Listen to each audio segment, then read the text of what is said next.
ഓരോന്ന് ഉമ്മാക്കി തരുന്ന ഓർമ്മയെല്ലാം വന്ന്.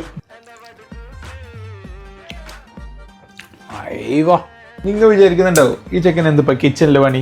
ഞാൻ ഒരു റെസിപ്പി കാണിച്ചു തരാം. പിന്നെ ഒരു പേസ്റ്റ് ആക്കിയിട്ട് എടുക്കണം. മല്ലിച്ചപ്പ് ഇടണം, പച്ചമുളക് കുറച്ച് അധികം തന്നെ എടുത്തോ.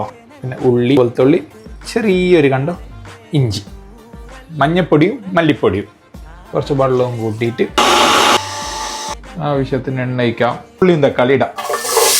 ഇങ്ങനെ ബാട്ടാം. എന്നിട്ട് ഈ പേസ്റ്റ് ഒഴിക്കാം. എന്നെ പോലത്തെ മടിയന്മാരില്ല, ഒഴിക്കുക കറി ഉണ്ടാക്കി നോക്കണം. ഉപ്പിടാം ആവശ്യത്തിന്. മൂട് സിർക്ക് ഒഴിക്കാം. ഇത് തളിച്ചിട്ട് വരുമ്പോൾ ചിക്കൻ ഇടാം. ഇത് തളിക്കിട്ട് ഇതിൻ്റെ ഇടയിൽ നമുക്ക് വേറൊരു പണിയുണ്ട്. ചൂട് വെള്ളത്തിലേക്ക് ഇല്ലേ കുറച്ച് തേങ്ങ പൗഡർ ഇടണം. വേണമെങ്കിൽ തേങ്ങാപ്പാലും യൂസ് ആക്കാം. നിങ്ങൾക്ക് വേണ്ട എത്ര നോക്കിയിട്ട് കട്ടിക്കനുസരിച്ചിട്ട് പൗഡർ ഇട്ടാൽ മതി. ചിക്കൻ എല്ലാം വെന്തിട്ടതിന് ശേഷം തേങ്ങ പൗഡർ മിക്സ് ആക്കിയത് കൂട്ടാം.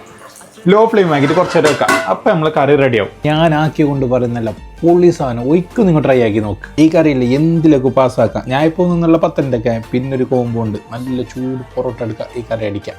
ഐഷ്.